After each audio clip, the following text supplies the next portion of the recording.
Okay, apologies for the late start. Appreciate you being here at the Voice of College Football. This should be a fun one. Big Ten program rankings, all time. All time, everyone. All time.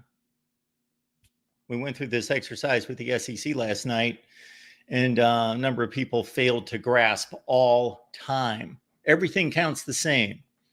Yeah, I'm going to show you some things that relate to the last 50 years, the last 20 years, the last 10 years for a conversation piece, for context, to show who has succeeded in the conference the last 10 years, the last 20 years, the last 50 years, because those are relevant, meaningful slices of time for various reasons.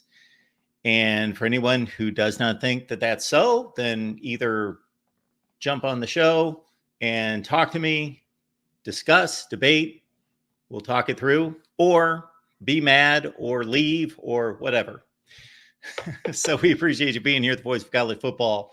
It, on one hand, it never ceases to amaze me how many people cannot grasp certain things, but then I also realize that I watch things. I'm sure I do. I don't intentionally do this, but I'm sure I watch things, typically not sports related because I don't watch sports analysis, but non-sports related stuff that I probably get triggered by a title, get triggered by one statement, get triggered by, and don't listen to the entire video. It's obvious here, and I'm not alone. It's everybody on the YouTube universe, at least that tries to be honest and be forthright and do a good job and has half a brain that get misinterpreted all the time. So that happens every day here, dozens of times.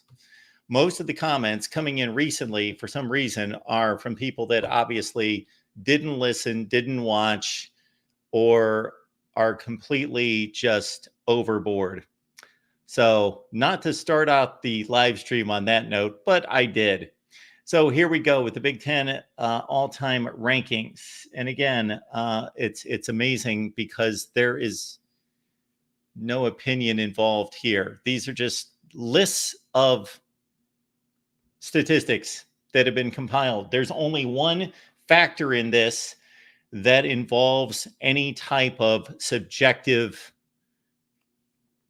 input, and that's the point system. The point system is the only subjective portion of this. We have done every conference, and this is the last one that we're reviewing live with you. And the reason we're doing it live with you is I've already done a video. So there's already a Big Ten all-time rankings video out there. So we don't need to do another one.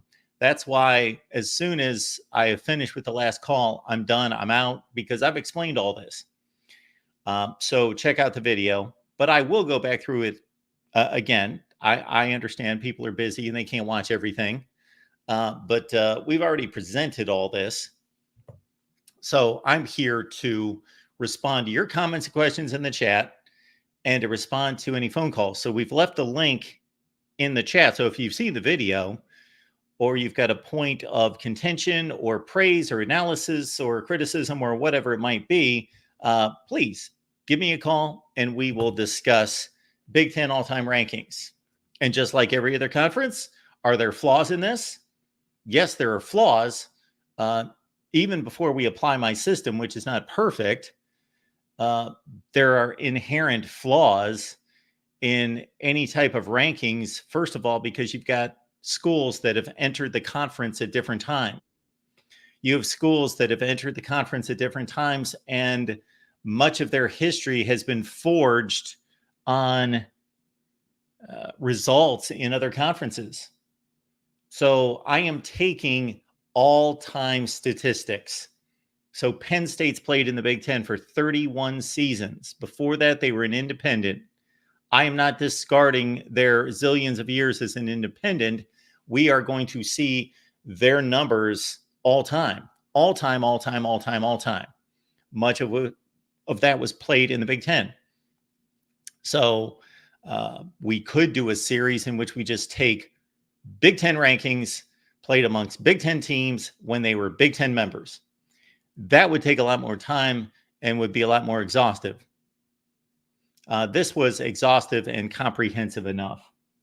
So let's bring in Drew here to start the show, even though I have yet to present anything. So hopefully Drew has seen the numbers. Drew, how you doing today? Um, I'm doing fine. I haven't seen the numbers because I haven't watched any of your videos lately. So, Okay, so why don't we do this? Why don't we put you to the side here? I'm going to go through the numbers, and then you okay. can take them in from there, and we can discuss. Thanks for calling. All right, so let's do that.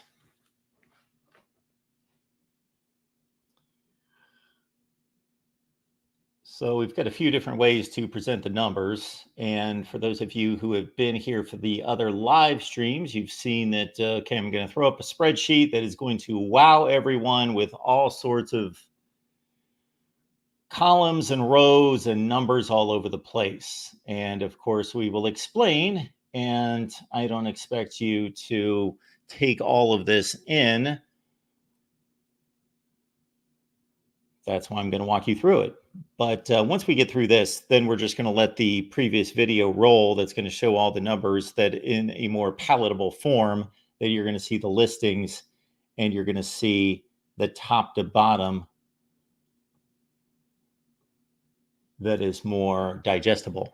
All right, we got winning percentage. Why don't we do this to start us out, because Michigan's going to be here in second place or first place, depending on the category, much more than Illinois. So let's go all the way to that left category, and you see winning percentage all time.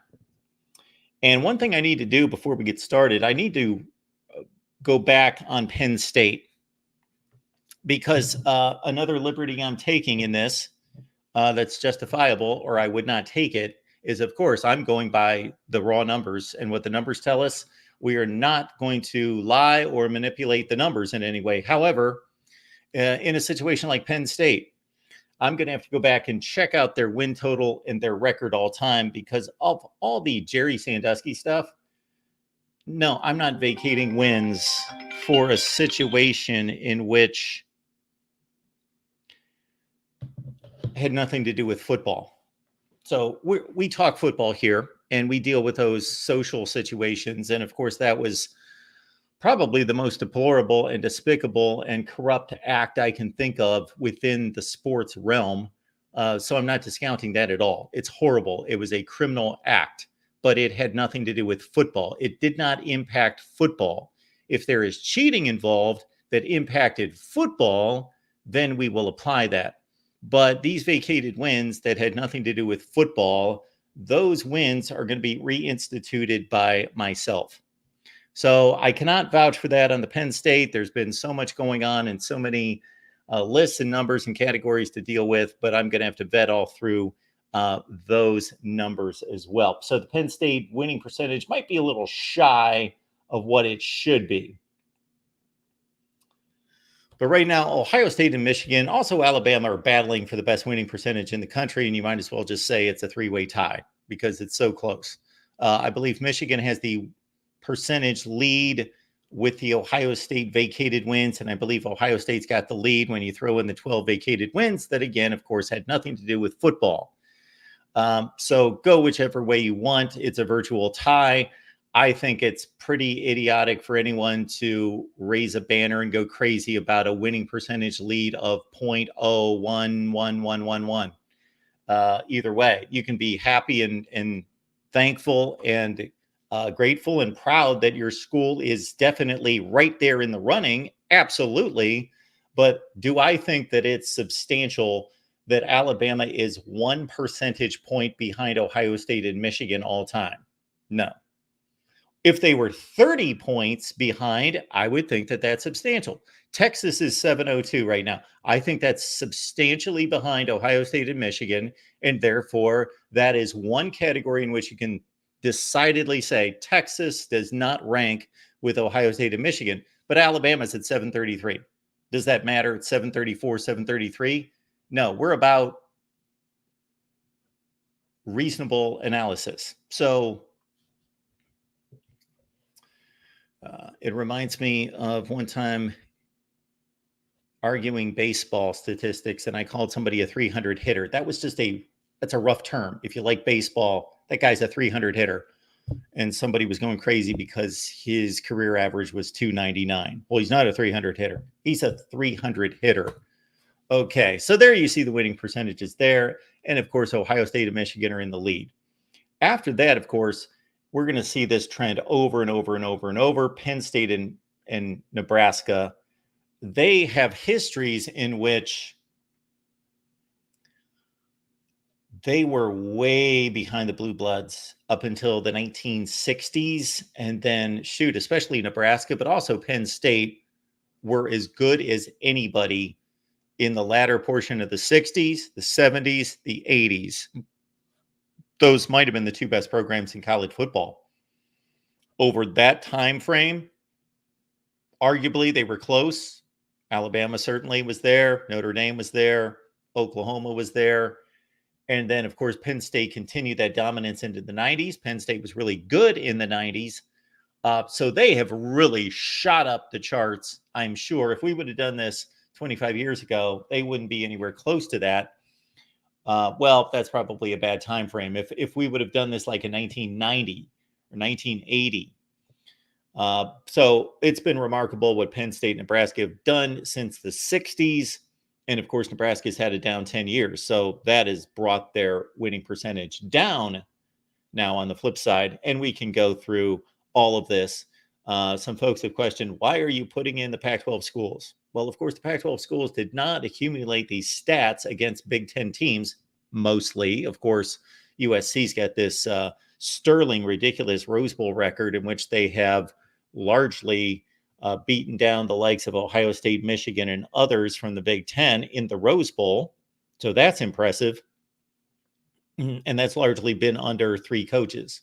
It's largely been John McKay, John Robinson, and Pete Carroll. So what I'm doing here by inserting USC, UCLA, and Washington and Oregon into the mix is just showing what type of programs are coming into the Big Ten. What type of historic programs are coming into the Big Ten.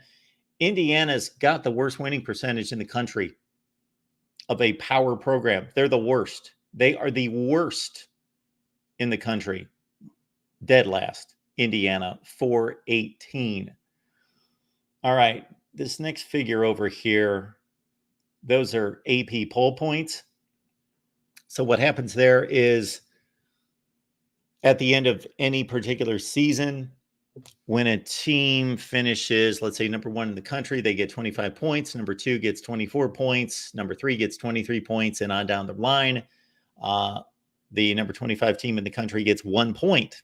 Is that a perfect system? No, much like my system, it's not perfect. However, over the course of a long period of time, it becomes more and more valid as long as the people doing it are somewhat reputable, and I believe they are.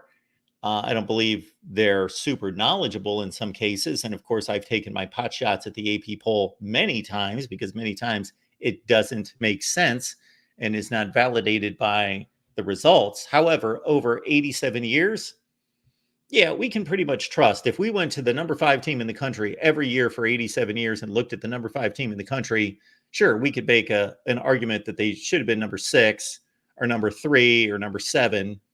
But they're generally the number 5 team in the country. So those poll points are valid from that standpoint. I will make a case out of Minnesota, for example. So Minnesota fans, listen up. I'm going to stick up for you in this one. And there are obviously tons of cases like this. Minnesota in 2021 and 2022 went 9-4 both seasons. Were they ranked? No. Did not get ranked in the final poll at 9-4. So they get zero credit for that. Zero credit for that. So they got the same credit Minnesota did as 1-11 teams. So that's where the system is flawed. Number one, there's an argument that they should have been ranked. And number two, just because you finish number 26 in the country doesn't mean that you are really any less than number 25. There's about 10 or 12 teams each season that you could make an argument at the end of the season should be ranked or could be ranked. So I can understand that many of you are like, okay, this is just a bunch of point totals, and it makes it obvious. Ohio State's been the best in terms of ranked teams, and Michigan's been second best, and on down the line. Of course, USC's up there as well, but we're not focused on the Pac 12 teams coming in as much here. So that's obvious. But that's kind of a difficult concept to grasp, maybe. So we did this. So this is a listing of the teams and a listing of, to the far right, their rankings, how many times they were ranked. So what we've got here on the right side is the first number is final AP rankings. How many times was that school ranked in the final AP poll? The second number is how many times in the top 10. Third number, how many times in the top 5. Michigan is one ahead of Ohio State in final AP ranked teams, 64 to 63. Ohio State has a slim lead in top 10 teams and a substantial lead over everyone in top 5 teams, 30 top 5 teams. So more than a third of the time, Ohio State has a top 5 team in the country. More than a third of the time, 30 out of 87 times, Ohio State has finished in the top 5 in the country. Let's see who else has done well. Well, we can imagine Penn State and Nebraska, virtually tied across the board. Virtually tied across the board. Top 25s, top 10s, top 5s, Penn State, Nebraska. This is going to be a common theme. Now, after that, Iowa, of course, has been solid for the last 20 plus years under Kirk Ferentz, and before that, under Hayden Fry, had dismal teams in the 60s and 70s, pretty much in line with Wisconsin, although Wisconsin was about a decade behind before Barry Alvarez kicked it in at Wisconsin. So there you see, again, top 25, top 10, top 5 finishes out of all those schools in the Big Ten. Yes, Indiana has finished in the top 5 twice. In the top 25, 6 times. Rutgers. Yes, Rutgers sticks out like a sore thumb. They finished ranked 3 times. That's it. Never in the top 10, never in the top 5. 3 times ranked.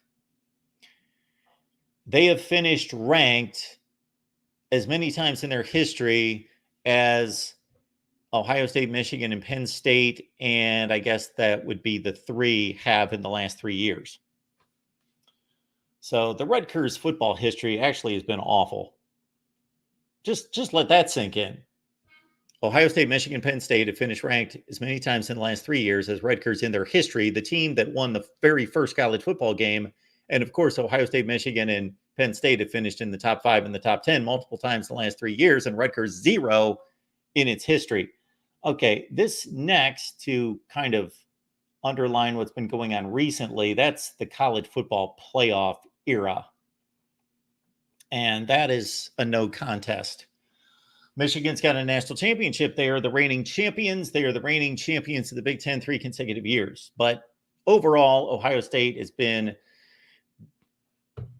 the best team in the conference, obviously, for the last 10 years. I don't think anyone would debate that.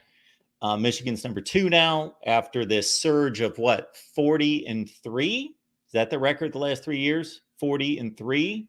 Yes, I believe it is. So take that into account. They were 54-29 before that, and they surged.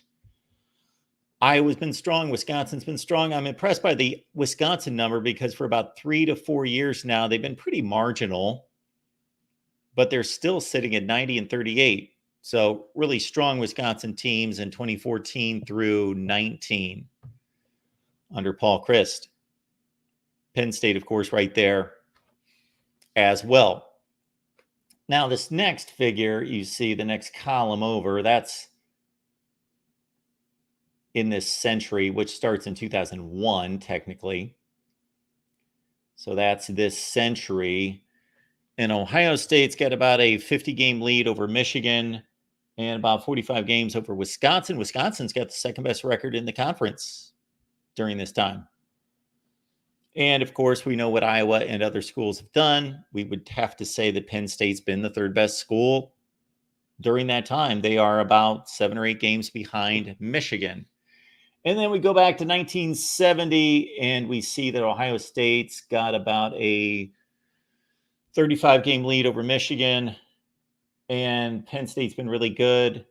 They are just about 10 games behind Michigan, as is Nebraska's pretty much right there with Michigan, battling for number 2. So the best program since 1970, Ohio State. Although, if we were going to measure the best program, 1970 to the turn of the century, if we would do the last 30 years of the 20th century, that's Nebraska.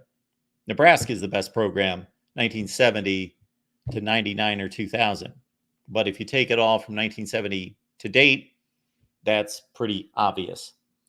And then there's a tier, Michigan, Penn State, Nebraska. We could argue them all day. And on down the line from there. Check out the video. All right. And take into account that everything I just showed you about the records in the college football playoff era, the 21st century, and since 1970, none of those go into the point system. Those are just a point of reference, discussion point. None of those go into the. This is all about all-time rankings.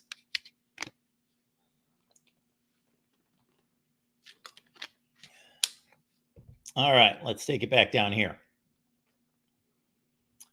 And again, I apologize for the spreadsheet and what you can and can't see and all that other business, but understand there's a video that lays this out much better. And once we get through this and start taking calls and responding to your comments, then you'll see it scroll behind me and it will be much more palatable. Maybe I'll put it up. No, I don't think you'd be able to see it if we put it on the monitor.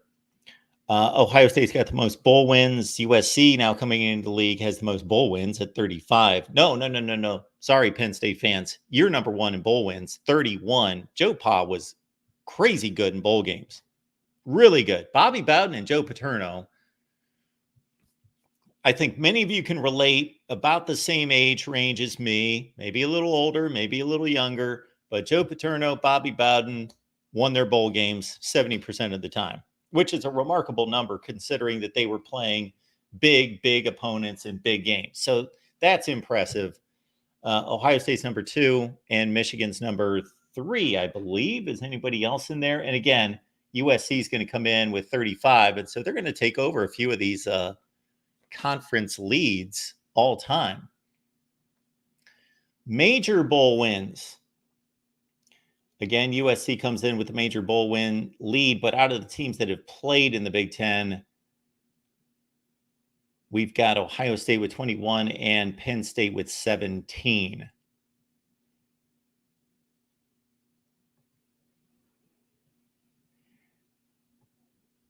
Next up, let's go to conference championships. Michigan has the most Big Ten championships all time. Now, Nebraska has won more conference championships by 1. Those were won, of course, in the Big 12 and the Big 8. So we are identifying here, to be clear, we are just taking all the current teams in the Big 10 and looking at their all-time accumulation of numbers all time, not just in the Big 10. We're getting to that in just a second. So Nebraska would be number 1 technically, but out of teams just solely in the Big 10, Michigan is number 1. And of course, there's a big drop off after Ohio State, as there typically is after the first 2. Or in some categories with Nebraska and Penn State, they're able to hang in there depending on the situation. Penn State gets ripped off more than anyone when it comes to conference championships because they didn't play in a conference and they had a damn good football program forever. So they get nicked the most by this category right there. Penn State probably takes the most unjustified hit for not playing in a conference. But again, we can't account for everything. The bulk of this conference started in 1896. We're not going to go through the particulars of everyone, but right around that time, because some entered in 1899, 3 years later. But you basically had the bulk of the conference all the members that we know. That first 9, Ohio State was the last one in the door in 1912. Let's see. Ohio State was the last one in the door in 1912. And then after that, Michigan State truly made it a Big Ten and changed the name of the conference in 1953. Then became the Big Ten. It was the Big Ten. And there you go, Michigan State 1953. Then, of course, Penn State in 93. And then we had Nebraska. And then a couple of years later, Maryland and Rutgers. And those schools have largely not been successful. Penn State has. Now, they've not won conference championships, though. Penn State, basically, James Franklin, for as much as Joe Paterno is an all-time legendary coach, his stay in the Big Ten, pretty close to what James Franklin has done. He always finished second, third, fourth in the Big Ten. Always was going to really good bowl games, but not competing for national championships. Once he entered the Big Ten, except for, of course, 1994, his second season in the Big Ten, Penn State just really good. But 4 Big Ten championships in 31 years, okay, that's better than anybody else not named Ohio State or Michigan. But that's 3 from Paterno and 1 from James Franklin. So your conference percentage here, that's the number of times that these particular schools have won a Big Ten championship versus the years they've been in the conference. And Michigan's number 1. Ohio State's only a couple percentage points behind, and Michigan had 6 Big Ten championships before Ohio State ever entered the conference. And so that can be accounted for by some people. When you look at national championships, here's the deal with national championships. I am going by the Winsipedia and other claimed national championships, and I'm going with the basic Google search. That's going to be changed and corrected to a certain degree because, again, just like the vacated wins, we know that there's a better way. We know that there's a better system, and that would be the Voice of College Football system. It's to analyze each specific season and determine, was this a fair national championship?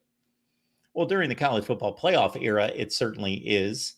I'm not changing any of those national championships, but before that, there can be some national championships that are changed. I am rarely taking away national championships. Rarely. I cannot even think of, I'm sure they're there. We went back to 1970. We got to finish our run of reviewing national championship seasons to get it right. And to implement the Voice of College Football national championship system because we want to do it the fair way. In 1994, who's the national champion? Nebraska. Who's the rightful national champion? Nebraska and Penn State. That's an example of a problem. The national champion shouldn't just be Nebraska in 1994. Penn State did everything Nebraska did. They did everything under their power in a power conference, playing maybe in a better conference or at least as good a conference. Schedule, all of it. There should be 2 national champions in 1994. That's just one example. I could point out 50 more. So we're going with the official numbers right now. And again, that could be changed. So, for example, we've got a video out there. Check it out. Alabama 18 national championships. Are they justified? Are they valid? Because Alabama gets reamed and criticized for this on a regular basis by probably largely people that don't know what they're talking about and don't know. They just figure, oh, I heard somewhere that they claimed a national championship in 1957, that they lost a game or tied a game, or they had 2 losses one year and claimed a national championship. Yep, absolutely. Did Alabama claim national championships that they should not be credited for? Yes. Yep. However, guess what? Alabama could also claim 2 other national championships. When I vetted out the entire history of Alabama football, I took away 2 national championships. But I gave them 2 national championships. It It worked out to 18. Alabama, your 18 national championships are valid. Just they're not the same 18. We've got the NFL draft, and that's Ohio State, and that's all understood. USC now coming into the Big Ten will now be number one in NFL draft selections out of the Big Ten teams with about a 40-player lead over the Buckeyes. But Ohio State, of course, for years and years and years has been dominating the NFL draft from the Big Ten perspective. And of course, Nebraska and Penn State are going to show up strong. Michigan State's got a nice number of NFL draft selections as well at 323. Now, when we look at first round selections, Ohio State's number one all time. And wow, Michigan's not close. USC is close. Now, that's the race right there, 91-86. And you see the other numbers there. All Americans. Now, the last three categories we're going to All Americans, Heisman Trophy winners, and major award winners. If you have an issue with those, I totally understand. I actually have an issue with it to a certain extent. However, I will say, not just with this conference, with every conference, that once the numbers were broken down and we compiled the numbers, the lists of All Americans and Heisman Trophy winners. Well, Heisman Trophy winners, there's only one, so that's a bit scattered.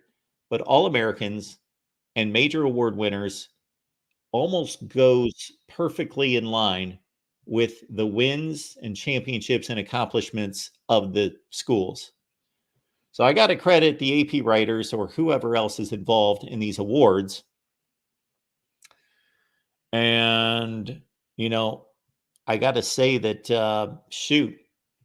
I had a vote for the All-America team this past year, and I didn't even fill it out. So hopefully they give me another chance next year. All right. So with All-Americans, we've got Ohio State 93, Michigan 88. And where's USC? 84. So it's a great race in All-Americans. And then we've got Heisman Trophy winners, and USC comes into the league at number one with 8, Ohio State 7. And then we've got, these are major award winners. So again, I totally understand the argument against this being relevant. It's an individual award that is not objective, it's subjective. Now, this one, Ohio State does break away with a decent lead here. But man, you go conference to conference, it almost just runs right in line with the wins and the championships. So Ohio State has 30. That might be the most in the country. So here we're talking about Bednarik Awards, Remington, Nagurski's, Lombardi's, Mackey's, Bolitnikov's, and on down the line. All of them. Thorpe, Groza, Guy, all of them. And so that's where we stand. I am going to roll the video behind me, and we're going to start taking some calls here. Nate's jumping on the line to talk some college football with us. What's going on, Nate? Hey, long time no see, Mark. What's up? Not too much. How you doing? Doing pretty good. Good. I'm still humbled on my, well, I guess you would call it asterisk championship, but why is that? Why is there an asterisk? Well, I mean, I don't agree it's an asterisk championship. I just saying what everyone else is saying, but I don't agree with it though. Oh, you're talking about this past year's Michigan championship, right? Yeah. Well, I'll just give you my slice of it. Is that I consider it a full and valid national championship until I hear something that, and it is confirmed that there's something which would cause me to say that it's not. Right. I mean, I think Michigan, won fair and square, like NCAA said earlier or after the game. But I mean, I know they cheated. I mean, I admit that they did cheat. I mean, there's nothing we can do about it. I mean, so. Yeah, and if that never went any further than Connor Stallions, I feel in some ways just as bad for Michigan players, Michigan fans, Michigan Mm, coaching staff, and anybody connected to the university as I do even their opponents, just because yeah, it's Michigan's responsibility. He was right, hired and employed by them. However, if he acted on his own, I think many of us can relate to situations in which people act on their own. They're rogue employees and they do crazy, dumb things and corrupt things. And yes, the company should be held accountable for that, but at the same time, they can't know everything that's going on. Now, right. I have thoughts that go way beyond that, but they can be reserved and have been stated in the past. But I'll leave it at that in regards to waiting for an NCAA investigation announcement. Yeah, I mean, well, let's talk about this upcoming season. Like, I think Michigan, is still gonna be good, but it's not be as good as great as last year, because last year was a different team. um, I mean, I would say a special team to watch, but I mean, but anyways, this year's I think Michigan. I think Davis Warren is probably gonna be the starter. Although I want to see Alex Orgy to try to start maybe one game, but he needs to work on his accuracy for his throwing, but he can run the ball.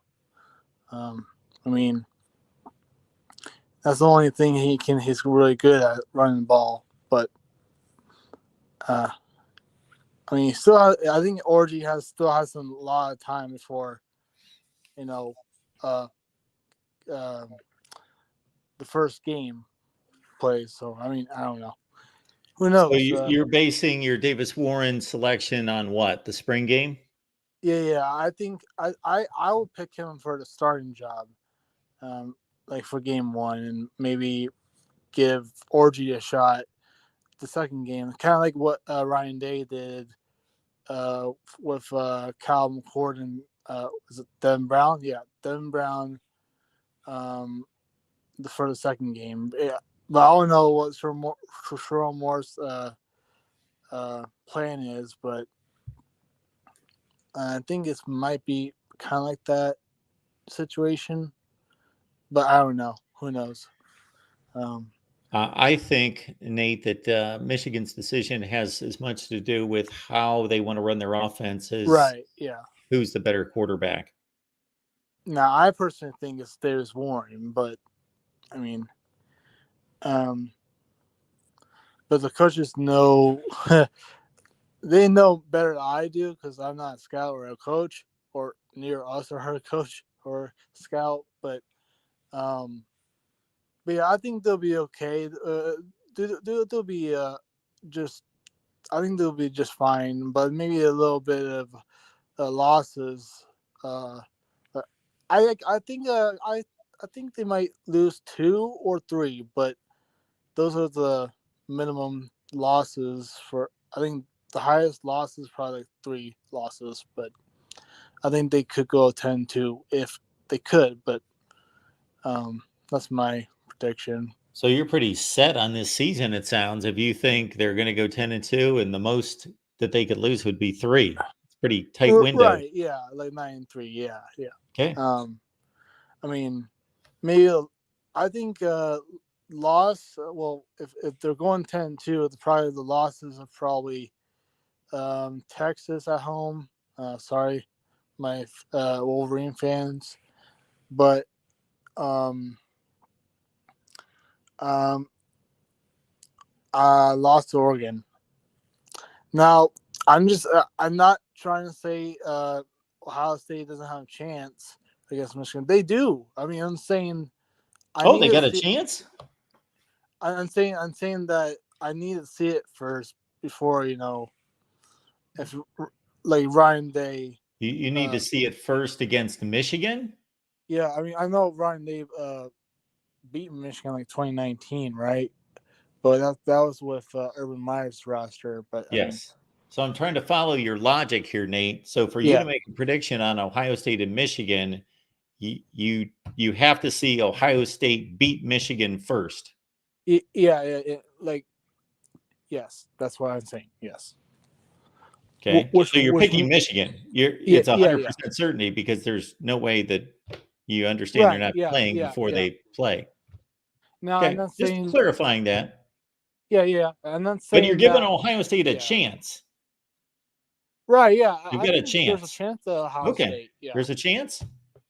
Yeah, there's a chance. Yeah, okay. I'm not saying Ohio State. I wasn't giving them any chance. But yeah. But so you think Ohio State's not going to win, or are you saying the Michigan's not going to win that one rivalry? I was riding with you on that one, Nate. Oh, okay. Ohio State, no chance. No chance. Okay. I mean, it'll be what do you call it? What's the word? A barn burner. A barn burner, and plus Ohio State had, if let's say the last game in the season, Michigan and Ohio State, I guess both, well, not both. One's undefeated, one's 9-2. And with all that talent that Ohio State has from transfer portal, recruiting and stuff, if they lose to Michigan again, I think Ryan Day is not going to get fired, but I know he's on the hot seat. I think his hot seat is going to get really hotter. Okay, according to who? Well, to me, but I mean, no. That's not what I mean, Nate. I'm not trying to be facetious, but that you understand when you talk about hot seats, there are hot seats that we proclaim here in the media, fan bases, and so forth, and then there's the hot seat that really matters among the people that make the determination. Do you think Ryan Day is truly going to be on a hot seat in Columbus at Ohio State if he loses to Michigan this year? Or are you talking about just Ohio State? He's already on the hot seat. Right. Yeah. Most Ohio State fans. Just that, the second one you said, just at Ohio State. Yeah. Okay. Well, I think he's already there. Yeah. Although his record is pretty good, but I mean, it's pretty good. Yeah. If I were a Ohio State fan, I don't have faith in him. If I were a Ohio State fan, but who has a better record, Ryan Day or Jim Harbaugh? I guess Ryan Day. Okay, just checking, just because just making it as pretty good. I mean, yeah, I get. I mean, hate to say it, yeah, but Ryan Day has a better record, but who knows? Michigan could go 8-4, 8-9, 3, 10-2. Who knows? We don't know yet because the games hasn't started yet. But it's been good talking to you again, Mark. Go Blue, and good luck to your Buckeyes this season. I appreciate that, Nate. Thanks for calling. Don't be a stranger. All right, let's keep it rolling here at the Voice of College Football. And again, Ohio State's got a chance.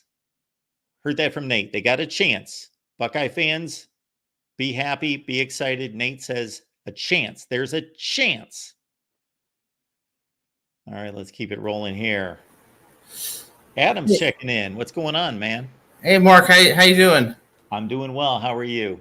I'm doing great. So I just had a quick question for you regarding these rankings. So let's assume that you and I had 10 races in which we raced 50 yards, and you won 7 out of the 10 times. And then we had 10 races of 100 yards, and I won 7 out of the 10 times. Yep. Who would you say is the faster runner? I would say the person that, it depends on the measurement of what you consider to be speed. Right. So I guess my point is, because then we could both run, a mile or a quarter mile or a marathon, and then we could get different results there as well. Right. So you're faster than me at 50, and I'm faster than you at 100. So I guess my point is, when you look at these rankings, you really have to take into account schedule strength disparity, number one. And I think you also have to take into account questionable national titles, like OSU in 2002. They don't win that national championship unless they get that pass interference call in overtime, which was arguably not a good call. Adam, and then before the BCS, what? Are you serious? I am serious that Miami should have won that game because that PI call was Do me a favor, Adam. If you've got an hour to kill someday, you watch the cut down version of that game and you tell me how many times Ohio State got gypped by those officials. Okay, we'll do. I will, and I'll change my mind if it. And I will give you one specific example from that game.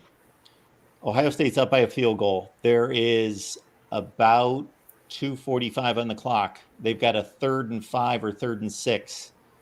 They throw a pass to the sideline. Two things happen. Number one, Chris Gamble catches the ball in bounds. Number two, he's held by both hands by the defender, his jersey. And Keith Jackson and Dan Fouts both said, first of all, he's in bounds. Secondly, there's a pass interference call. No, I remember that. They did a punt. I think you're correct. So they keep the ball. They're going to keep the ball with 2.5 minutes left.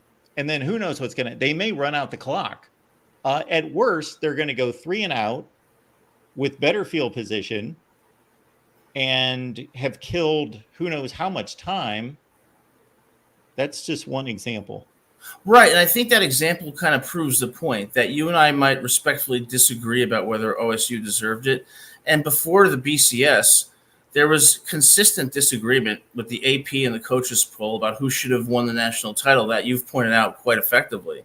So my point in giving the example about the 50-yard dash and the 100-yard dash is that it depends on the metrics you use. And when you have schedule strength disparity like we've had over the last, say, 20 or 30 years, and you have disputed national championships, it's really difficult to rank them. And I think you're doing the best job possible to do that. But I appreciate that. I think it's very difficult to make a determination about who really is the best. Had circumstances been different, say, Ohio State was running those 100-yard dashes and not those 50-yard dashes. But I hope you see my point. And thanks again. I thought you were going to take that analogy in a completely different way. I thought you were going to take it as I would believe a Michigan fan would take it, that Ohio State wins 100-yard dashes and Michigan is winning the marathon. Although I don't even know if Michigan's winning the marathon, but they probably have a better argument in winning the marathon that goes all the way back to, the 1890s.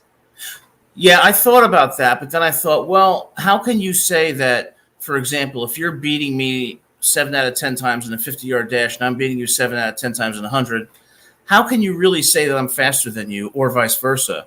I think that's the problem when you have these schedule strength disparities and these disputed national titles, such as, when USC and LSU in 2004, and certainly in the 80s, you had many of those. So I think it's really tough to make this distinction. But Adam, I think the criteria.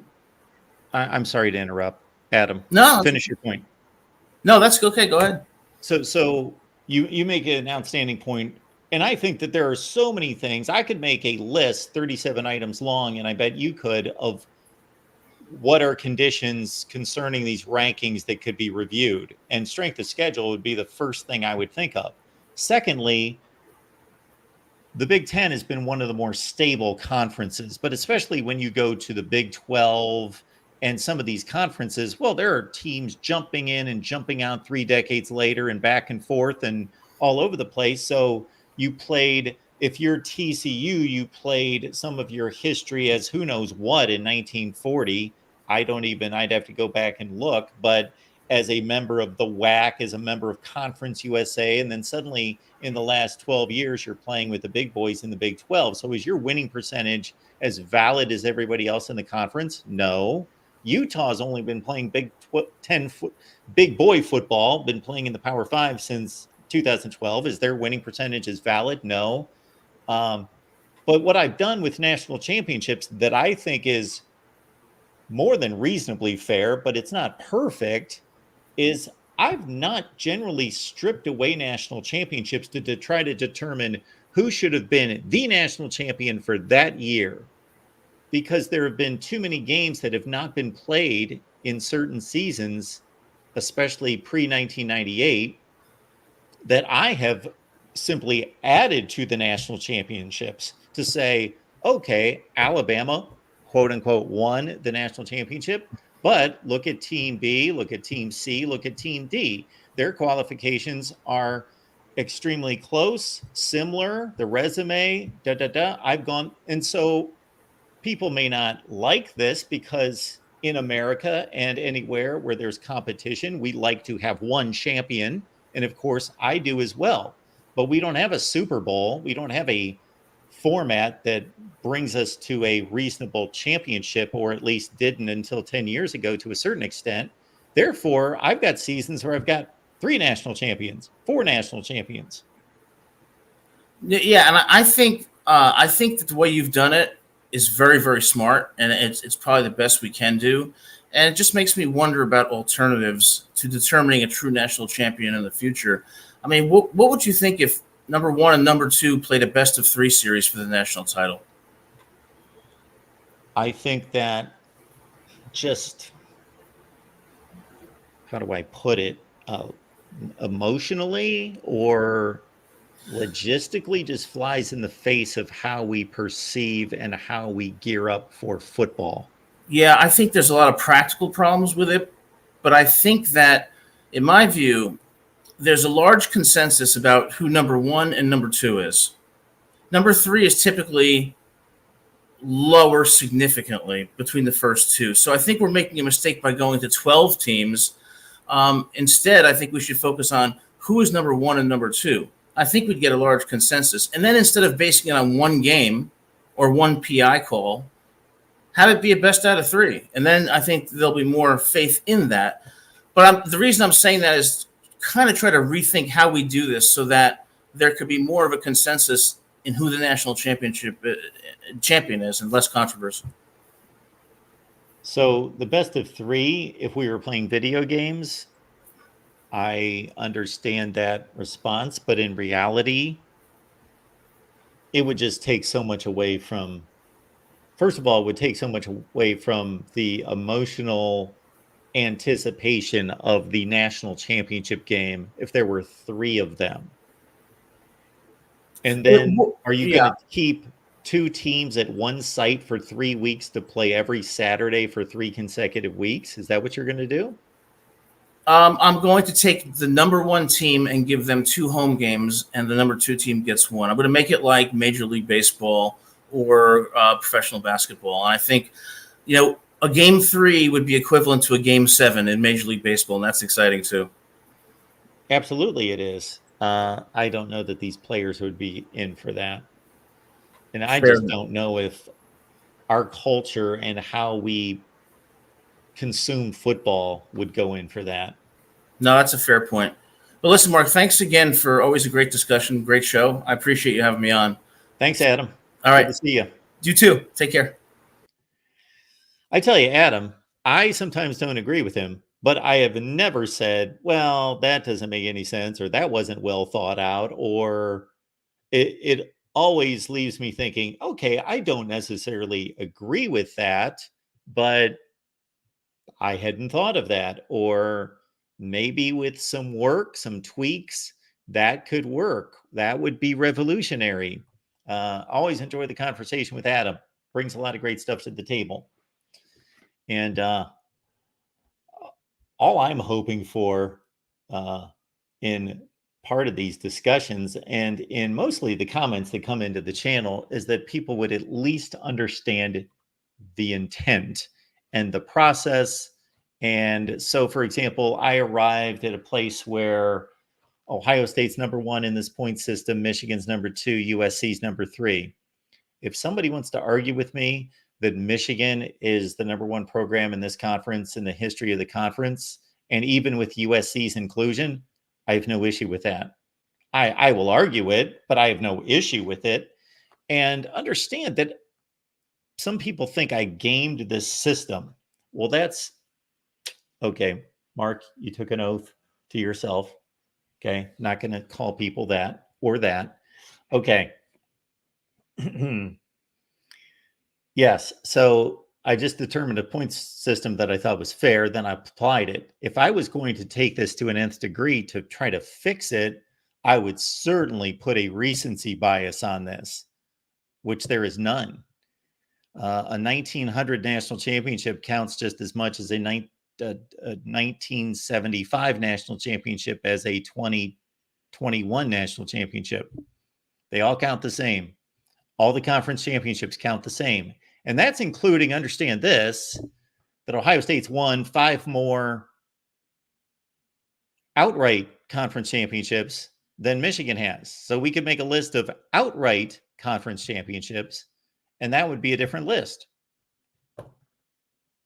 Because we've got Big Ten championships with 5 teams. Now that's rare. I can think of 2 occasions in which, shoot, I can think of at least 10 occasions when 3 teams shared the Big Ten championship.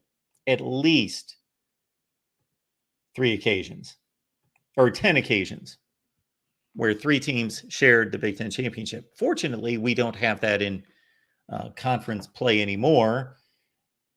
And who knows what's going to happen in conference championship games with this expanded playoff.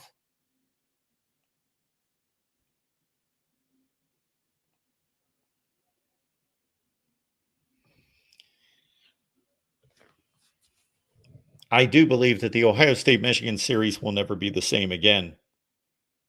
Now, that doesn't mean that you emotionally and as a fan cannot hang on to this series and this rivalry, and it cannot be as intense and as meaningful to you. That's a personal decision. That is a personal feeling, a personal investment.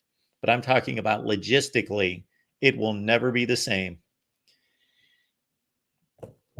Because if those 2 teams are playing for a playoff spot at the end of the year,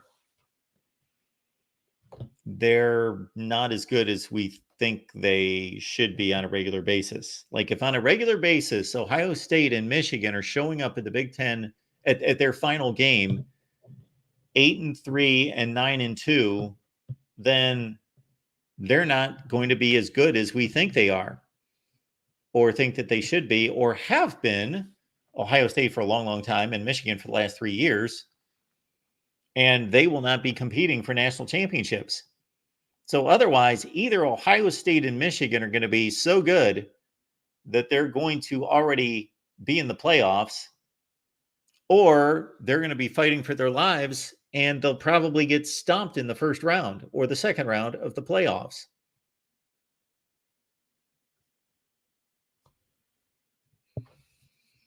All right. Comments, questions. Don't see anything in the chat. I do appreciate everyone being here at the Voice of College Football. We'll do a going once, going twice, going 3 times. There is a link in the chat if you would like to join me to talk Big Ten all-time rankings. Understand, tomorrow night, Friday night, we're getting together at 7 Eastern. Maybe we'll back that up to 6 Eastern. We're going to do them all. We're going to have lists from top to bottom. That means I got to do some work tonight. All the conference championships, all the winning percentage, all the major bowl wins, top to bottom, nationally. And we'll throw all the points together. And I really, at some point, want to vet out all these national championships, which I will not have time to do that this offseason, most likely. You know what? No, I'll make a declarative statement. I am not going to have enough time to run through that this offseason. Unfortunately, I would love to. But if you only knew the projects we have in store here at the Voice of College Football, you would understand. Our buddy Sean's checking in. Sean, what's going on today? Not much, Mark. Happy to have a few down moments to catch this interesting discussion going on here. So, yeah, happy. Enjoyed watching your breakdowns here. I appreciate it. Any particular take? I mean, not much. Whenever you do something like this, like the answer, it's you have a formula. It's pretty predictable where everyone's going to lie in all this.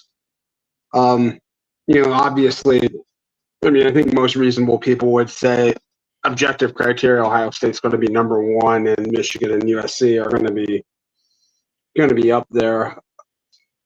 And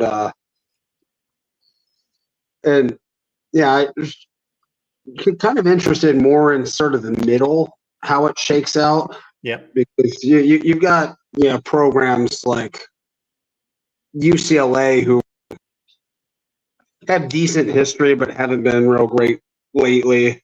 Minnesota, which has like a really, really good distant past, but not much in a very long time. Yep.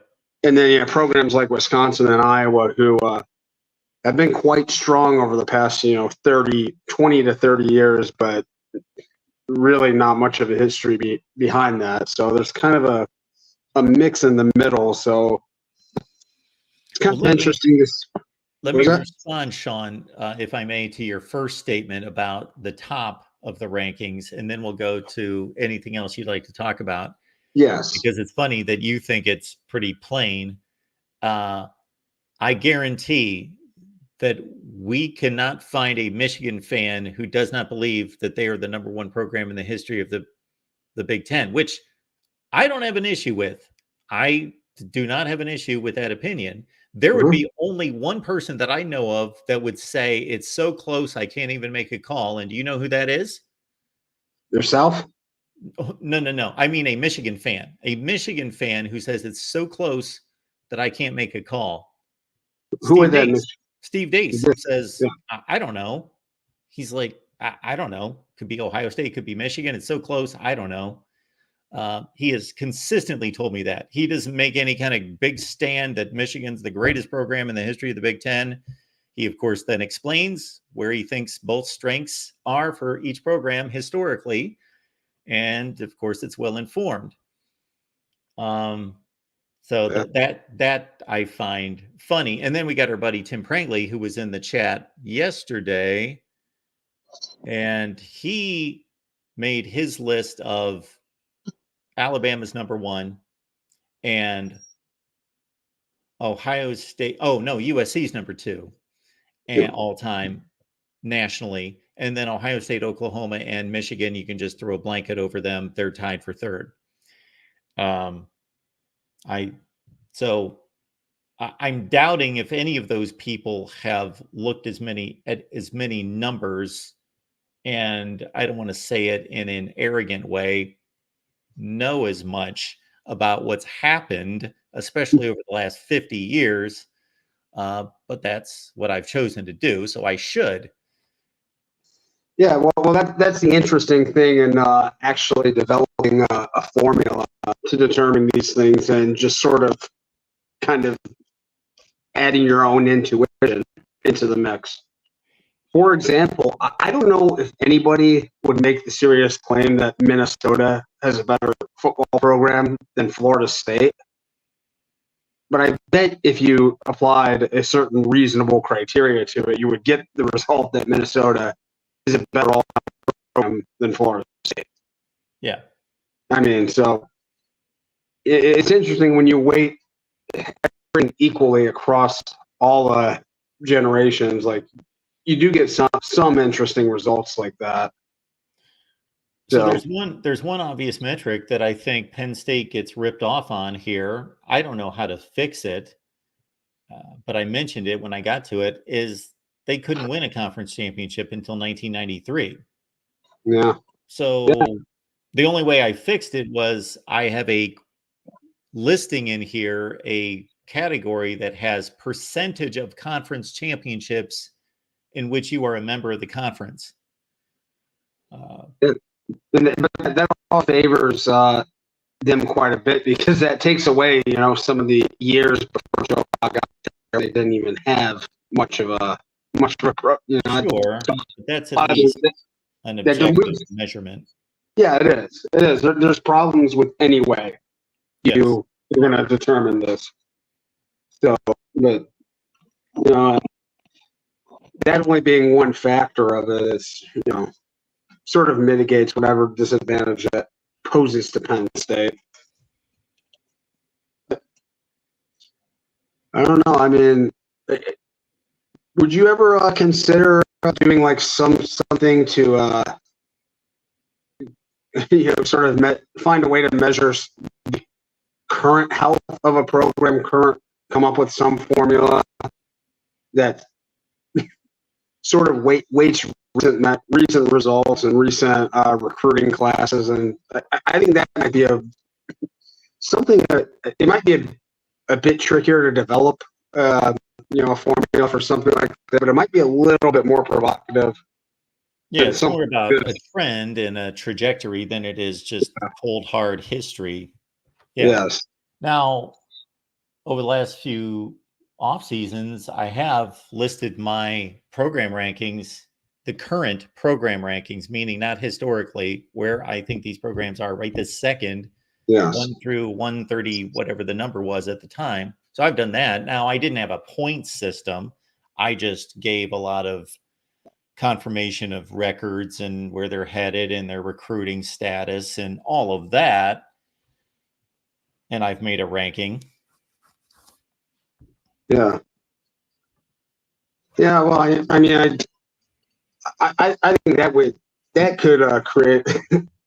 I don't know if I'm really that familiar with that series. Something like that would be pretty interesting, pretty cool, and I think would provoke a lot of discussion. In the coming month. We'll get on that. Yeah. I'm gonna separate it by at least maybe a month from this one, so people aren't confused. Right.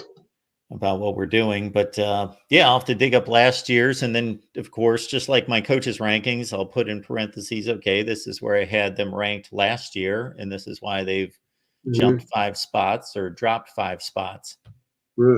Absolutely.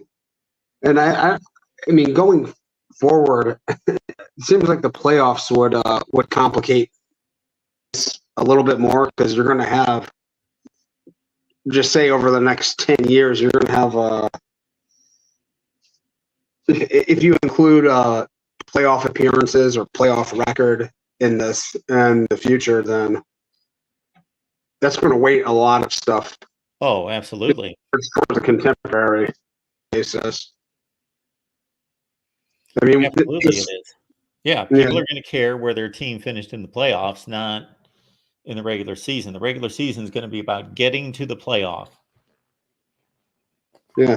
And you say that interestingly. For most of the teams here, I mean, they're not going to make the playoffs, a 12-team playoff or even a 14-team playoff very often. No. So, I mean, like, that'll be interesting to see, like, what, for these mid-level programs, what constitutes a successful season going forward, because I'm sure, the Minnesotas, Michigan States, Marylands, they'll want to get there, and I'm sure some of them will make the playoffs every once in a while, but is that going to be a reasonable metric on how to, is it just all going to be playoffs or bust now? I mean, I don't know how, in the bowl season, I imagine is going to be diminished significantly in value. More. Yeah. The 3 that you brought up, who'd you bring up? Michigan State, Maryland, and somebody else? Minnesota. That's a great question for everyone right there. Is either Minnesota, Maryland, or Michigan State going to make a playoff in the next 10 years? Any of them? Yeah. I'd have to think about that, and I would not be sure on either answer. Yeah. Yeah, absolutely. So now it's kind of interesting. You think about, you look at these AP rankings, bowl wins, like all these metrics were basically, I mean, the sport stayed so static for so long. I mean, it was just 1998 when Big Ten teams could actually play for national championship. Yes. Game, right? I mean, so from 19 whatever. I mean, I know the conference started like in 1890 something, right? But like say, okay, but say from like the 1920s or whenever they get their Rose Bowl tie-ins started up until 1998, so little changed, and so much has changed since then. And and the changes just more are just coming with such velocity now that doing rankings like these in the future are going to be very, very difficult. Well, we may have more valid information though to base them on. Yeah, well, probably. I mean, yeah, but right now, I mean, like, yeah, you look at this and it's like this is just a very reasonable criteria for everything that's happened in college football up until this point. And it's fairly straightforward. Well, I didn't realize Ohio State and Michigan have the exact same winning percentage. Or I mean, probably not the exact same, but it's to within, the thousandth decimal point the same. Yes. Winning percentage, but that is maybe it is. Yeah, it is pretty much exactly right. So, they have the exact same total points in your system, in your criteria. No, if you throw it all together, Ohio State's first. First, okay. Yes. All right. What's that point? Is that that's for polling points? Yeah, right here. No, column C. Column C, right there. I basically doubled the winning percentage. Oh, okay. All right. And made that a foundation for the rest of it to a certain extent. All right. Okay. All right. I get that. And just curious, so where did Michigan State land overall on this? Well, let's see. If we're just looking at my point totals here, and they're out of order, but Michigan State is 6, so they're, I believe they're fifth. They're behind Ohio State, Michigan, Nebraska, Penn State, Michigan State. and would they be ahead of? I'm sure they're behind USC, probably Washington too. I'm not. They are ahead of Washington by 7 points. Okay. Michigan State, like if you look at this last column all the way to the right, that's how many times a team has finished ranked and ranked in the top 10 and ranked in the top 5. And so they've finished ranked in the top 5 twice, 2 more times than Washington, and 3 more times in the top 10 and 1 more time in the top 25.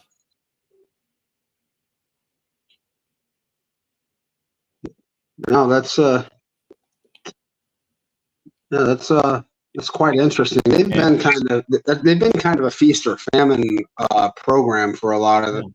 They've been either like they've actually had a lot of really good teams through their history, but a lot of 5 and 6 and stuff like that. And think about this: Washington is barely over 500 this century, and they just went to 2 college football playoffs in the last 6 or 7 years. They went to a Rose Bowl and a Fiesta Bowl in addition to those playoff seasons. Yeah. Michigan State's got a 14-game lead this century. Yeah, well, Washington did have an 0-12 season, and that whole Willingham era was, I mean, puts a real black eye on a lot of those numbers. So, they're an interesting one too, because they had a team that probably should have been playing for a national title game in 2000, and then they got to be really, really horrible. Got better, got really bad again, and then I mean, they've been a roller coaster program, maybe the model roller coaster, the Space Mountain program in college football.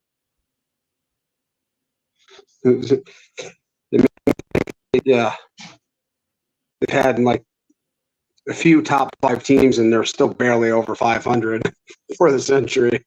Yeah, awesome. Well, thanks for the conversation, Mark. I'll talk to you later. Sounds good. Thanks. All right, let's keep it rolling. We've got Michigan fan Keith on the line. Keith, what's going on tonight? Hey, Mark, doing great. Short time no talk. I know it. Yeah, yeah. I'm gonna be a little bit adversary today, though. Unfortunately, did you ever hear what a Texas bullseye is? A Texas bullseye. I can't say that I have, Okay. that I know of. All right. This is a Texas bullseye. Is a Texas rancher goes out and claims to be this great shot. So he goes out to shoot at his barn, and there's a big old knot in the barn. And so he starts shooting at that dot. And then when he goes to find out where most of a bullet hits, he goes over there, circles that, paints the bullseye right there. Okay? Okay. All right. It seems to me like you painted a Texas bullseye on this data. I'm not following, but keep going. Okay, I heard you talking a few weeks ago about the importance of first round draft picks in the NFL for evaluating programs.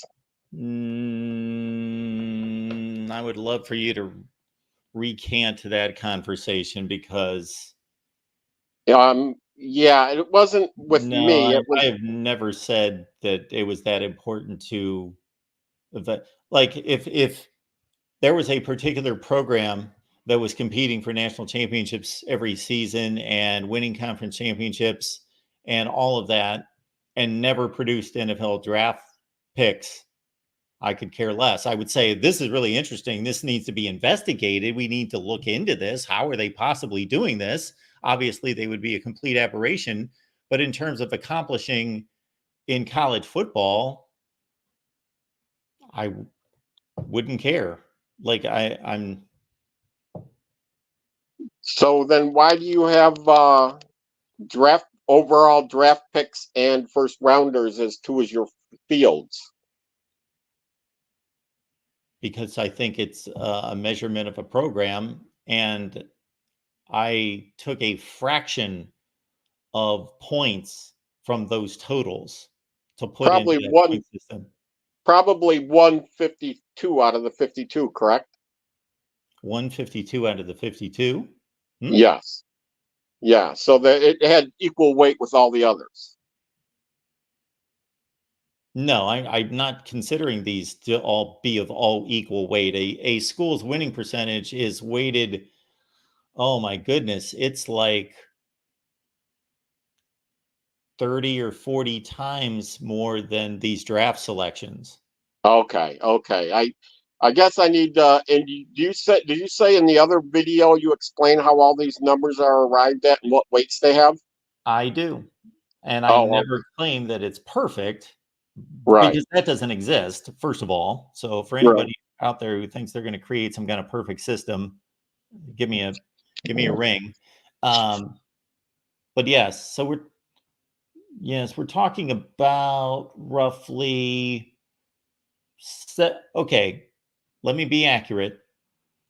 Now that I'm looking at the numbers, we're looking at about 8 times for the lesser programs, it's even more than that. So we'll say roughly 10 times the weight given. What do you mean for the lesser programs, it's more or less? Well, it depends on what the number is. So I didn't go through and say winning percentage is worth 50 points and conference championships are worth 40 points and then do a scale. Oh, okay. So if you produced 0 draft picks, then obviously your win percentage is infinite number of times greater than your number of draft picks. Okay. So are you saying the actual number of picks is equal to a number of points you get in that field? No. Okay, I thought you would have that a rank in that in the program strength, and then use something like that. Do you do that? I'm sorry, I missed that. If you sort by number of first round picks, Yes. and you come out number one on the list, Yes. then you should get the 15 points, and number two gets 14. I don't believe in evaluating that way, and this is why. Because you could be number one in something by one data point. Michigan could have 1,000 wins and Ohio State could have 999, and you just have a set criteria that the number one ranking gets 20 points and the number two ranking gets 15 points. Or Michigan could have 1,000 wins and Ohio State could have 850 wins and they're still number two. So I believe in rewarding the total and not so much where you ranked. Some of these totals through here are so excruciatingly close in the middle that I'm not going to make a huge disparity in points given between, let's see, when we look at let's look at NFL draft picks, when we've got schools at 323, 299, 276, 389, 360. Like we've got 7 or 8 schools within like 50 draft picks.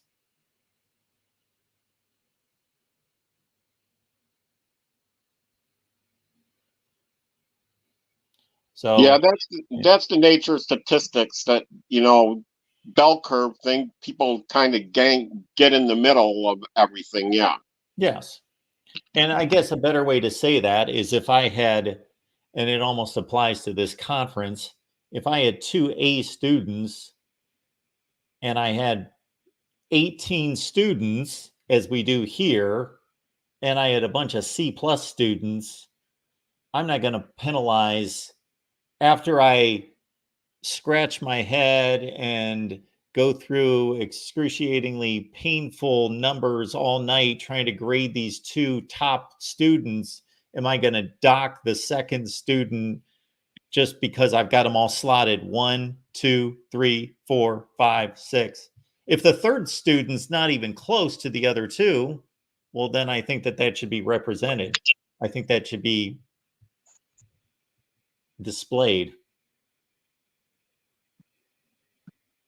Yeah. Because when you first started this project and you said greatest programs of all time, 3 names come to mind when most professional sports writers think of the 3 greatest teams of all time. And Really? 3? yes. Okay. And those are Michigan, Notre Dame, and Alabama. Okay. Those sports writers probably don't know what the hell they're talking about. I think actually they do. This has been going on for decades. Well, that's the problem right there. It's been going on for decades and they haven't changed their opinion in decades. So that's a problem. Yes. Ohio State's an elite program. Don't get me. I would take exception, and I would be more than open to debating. I would be begging, pleading to debate somebody who wanted to come on here and tell me that there is no comparison between Notre Dame and Ohio State all time as 2 football programs. That person is basically a moron, and they've put their head in the sand for 30 years. Notre Dame was good for a long time. Obviously, they're good. We're mentioning them in the top 4 or 5 in the nation, but are you kidding me? Yeah, I don't think I am kidding you. I'm being serious here. Before Woody Hayes, Notre Dame had a lot of wins. Before Woody Hayes. Yes, before Woody Hayes. Since Woody Hayes, Ohio State's been a powerhouse, right? Yes, you just went 73 years in reverse. Uh, 73 years. yes, yes. Are we That's really taking 73 years of college football history out of the equation? I'm not taking it out of the equation. I'm saying that it's more than just the last 73 years. Well, obviously, every number you see here, Keith, is an all-time number. I made no manipulation toward the present day. None. Zero. There is zero skewing of these numbers toward any recency bias. Zero. Was the 70s, post 70s stuff, was that all? That's just for discussion. It's just a list. It's not factored into those points at all. Okay, and that's what I thought you were. I heard you say before. I think you said that you did the since 70, but you didn't include those in. Okay. Now let me clarify something, Keith. If somebody wanted to come on here, whether they knew a lot or a little or whatever, and hopefully a lot, so that they could have a reasonable debate with me, and they wanted to debate that Notre Dame is a better all-time program than Ohio State, I think that's an absolute valid argument to have. I'm not saying it's not a valid argument. I'm telling you that it's a completely ridiculous position to say that Notre Dame's a better all-time program than Ohio State, and it's not a debate. That I will argue that person into a fetal position. If they want to come on here and argue that Notre Dame, and it shouldn't even be a discussion, is a better program than Ohio State all time, that person will get completely steamrolled. Not by me yelling, but me laying out facts. Yeah. Number one, what is the most important thing is basically, to me, it's winning football games. And Notre Dame does not have a better all-time winning percentage than Ohio State. Number two, they can't even beat Ohio State when they play them. They've lost 6 straight games, and I understand that spans a lot of time, but it doesn't span that much time. They've played 6 times in the last 28 years, and it's 6-0. Yeah, you know what, that's news to me. I didn't follow that stat. I've probably seen all 6 losses, but I just never put that together that you guys were on a 6-game winning streak against Notre Dame. And again, to be fair, Keith, Clemson beat Ohio State 4 times in a row, and it happened over the span of 35 years or more. Yeah. Well, longer than that. So anyway, 40 plus years. So right. Those games were played. They're valid. They need to count. But it's not like you're playing somebody every year and you're beating their head in. You played them at random times 4 times. But now we're up to 6 times with Notre Dame.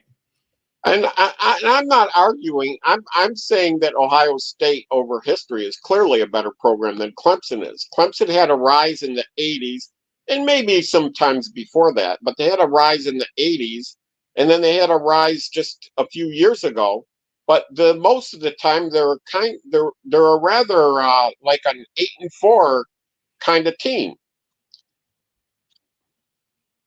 Whereas Ohio State's been 11-1 forever. Yeah, for a long time. Yeah. So the point I'm making is that they 75 years ago, Notre Dame got all the good Catholic boys that were going into college, and they dominated. They were just an impressive program. And you look at all-time wins, and you see Notre Dame right up there. Yes, I'm not debating. I didn't laugh you into submission when you mentioned Notre Dame as being in the argument. It was when you excluded, and I won't even just include Ohio State. Of course, we're talking about the Big Ten today.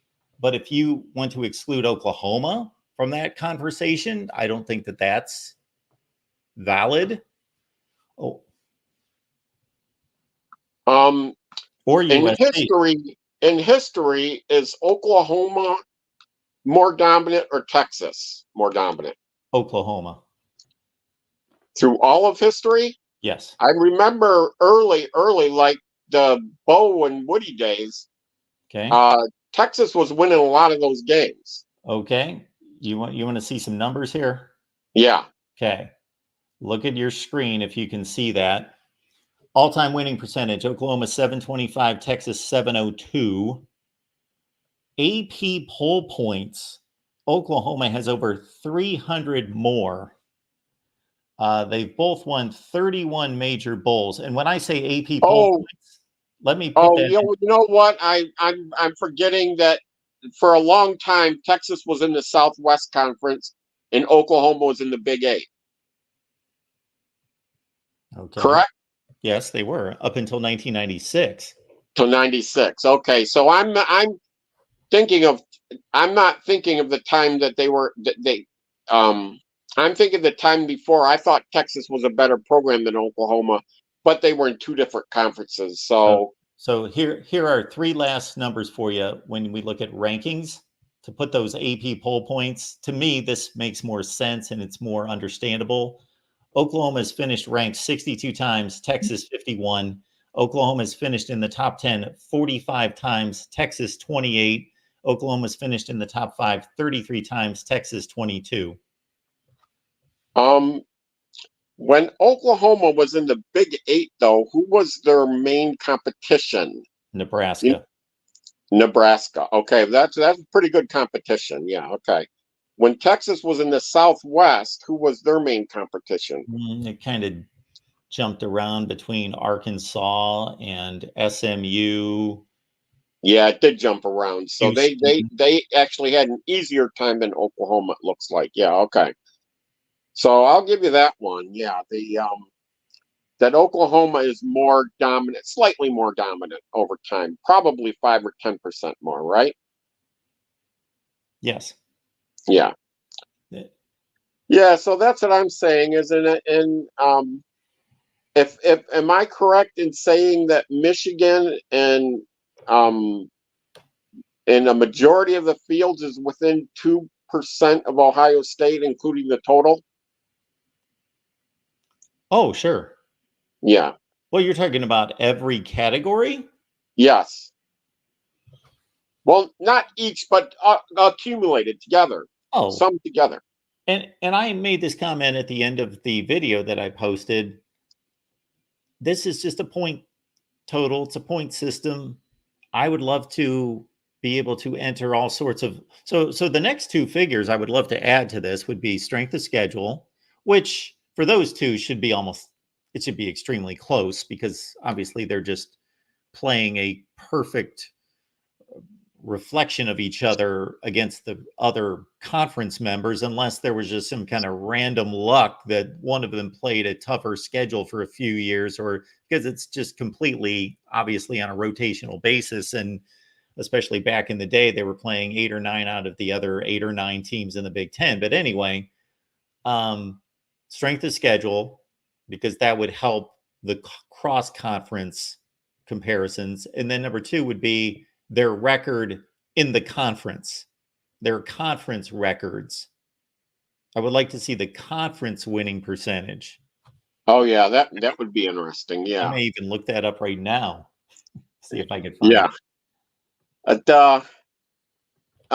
For a long time, that was heavily in favor of Michigan and Ohio State in the Big Ten because we were the Big Two and the Little Eight for a long time.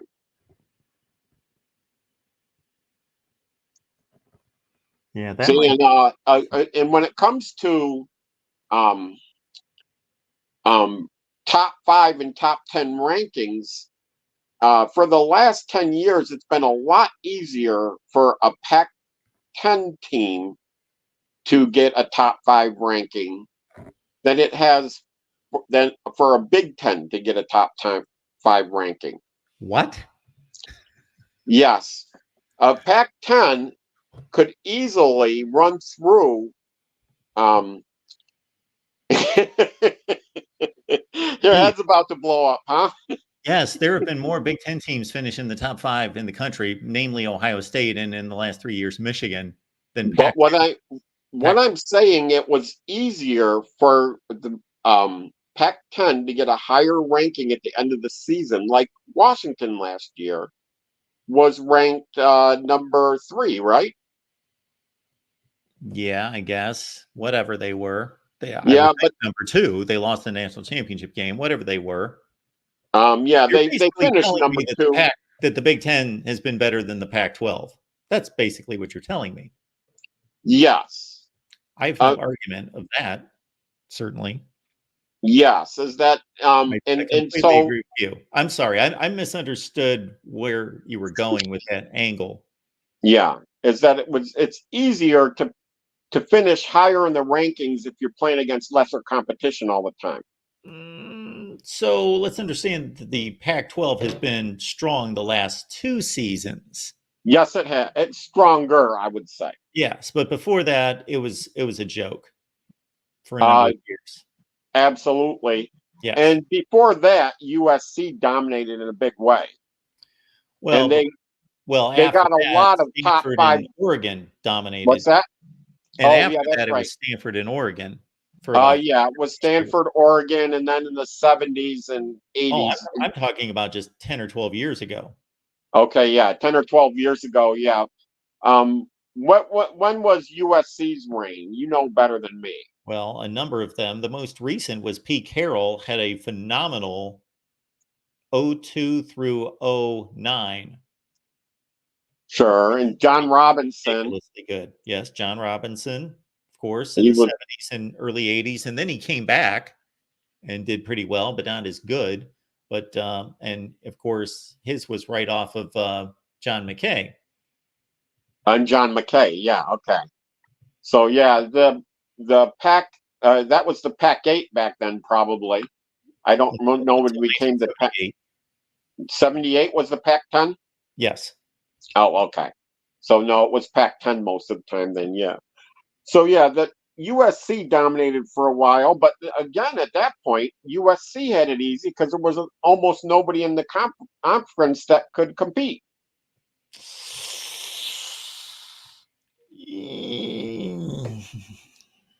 I don't agree with that. No, you don't agree with that? It certainly wasn't anybody consistent. Each year they had a different guy that rose up. Who was winning the Rose Bowl from about 1970 to about 1990? Yeah, that was USC. I'm talking about what conference was winning the Rose Bowl. The Pac-10. Yeah. Yeah. So it's kind of difficult to knock them after they were kicking the Big Ten in the teeth year after year after year. Okay, what I'm trying to say is that the teams like USC clearly deserved the number 1 through number 5 rankings the year they got it. They were a legitimate team that could toe-to-toe with anybody. But there are other times when Oregon and Washington in the last 12 years ran through a weak conference and had these inflated records because they didn't have anybody challenging them.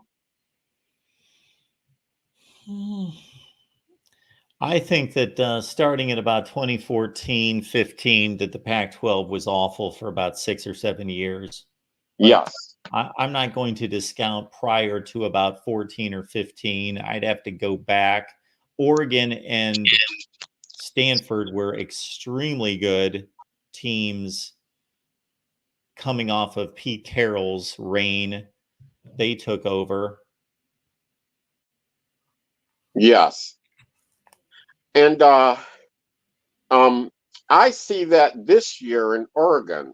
I've said this before on the other shows when we were talking about +3 -3, your big +3 -3, which was a very, very interesting discussion. I loved every minute of it. And I came on, I was the only one to come on, I think, that night with a -3, and that's for Oregon. Because when Oregon's defense hits the Big Ten, they're gonna be in trouble. Oregon 8-4. I would actually have them right about that. Yes. Okay.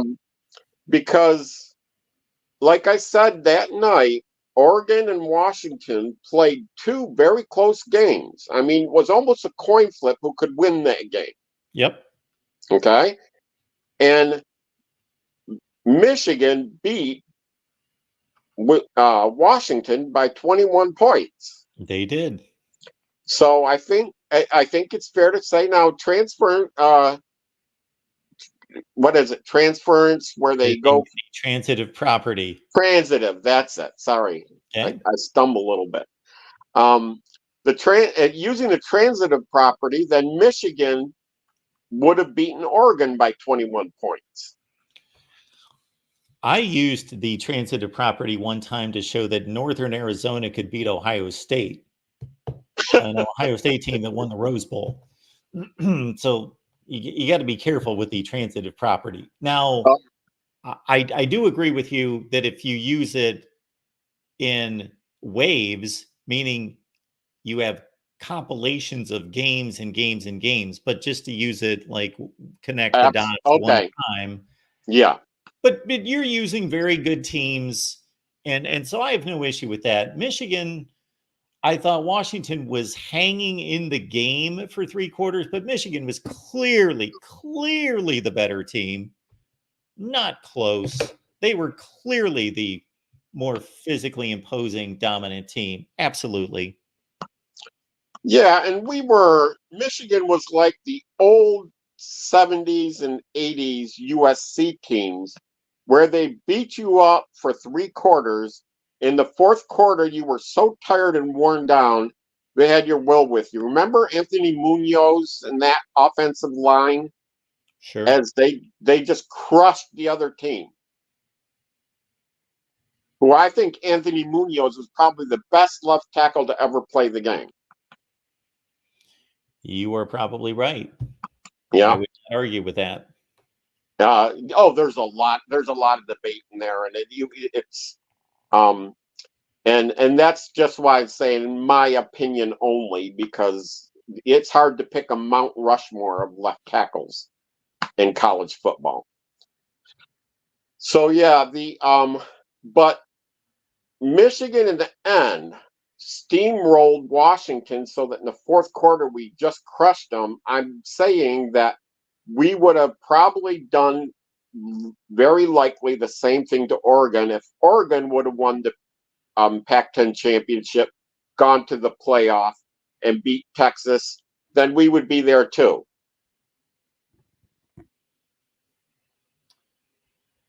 Okay. We almost had a third guy, huh? No, I guess I missed your last statement. Okay. I'm saying that the same reasons we beat Washington, I think would be the same reasons we probably would have beaten Oregon. Oh, okay. Yeah. I got you. Yeah. So as I think Oregon and Washington benefited from a down Pac-10 last year. Caleb Williams and USC lost 4 of their last 5 games. Looks like they quit at the end of the season. Okay, I don't know if they quit. I would say that last year's Pac-12 was better than it's been in a decade. In the I agree that in the non-conference matchups at the beginning of the year, the Pac-10 looked like the strongest conference. But I don't judge a team by how it starts, a conference by how they start. I judge by how they finish. Okay.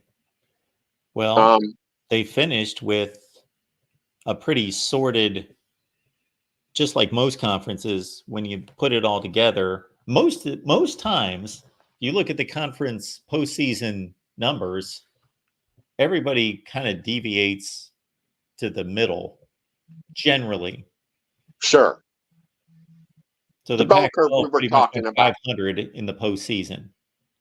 Uh-huh. Oregon won, USC won, Washington won, then they lost. Utah lost, Arizona won, Cal lost, Oregon State lost. Probably comes out to almost 500. Big Ten, the same thing. Didn't the Pac-10 like win like 2 or 3 of their games in the non-conference schedule last year? I mean, they were pretty strong. They were okay. I'm trying to think of who actually played and beat anyone decent. They were all kind of nothing games, yeah. Yeah, they were. I can't think of anyone who beat anyone decent. Utah beat Florida and Baylor. Colorado beat Nebraska and TCU. Oregon beat Texas Tech. Were extremely fortunate to beat Texas Tech. Right. Washington State beat Wisconsin. That might be one of the better wins. Arizona, they lost to Mississippi State. USC lost to Notre Dame.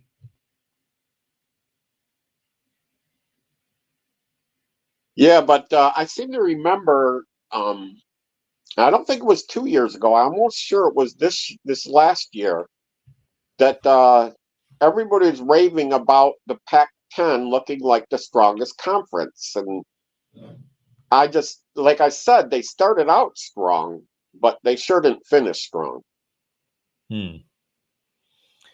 My opinion of the Pac-12 didn't change much from the time they played a couple games early through the rest of the season. So you thought they were still one of the stronger conferences?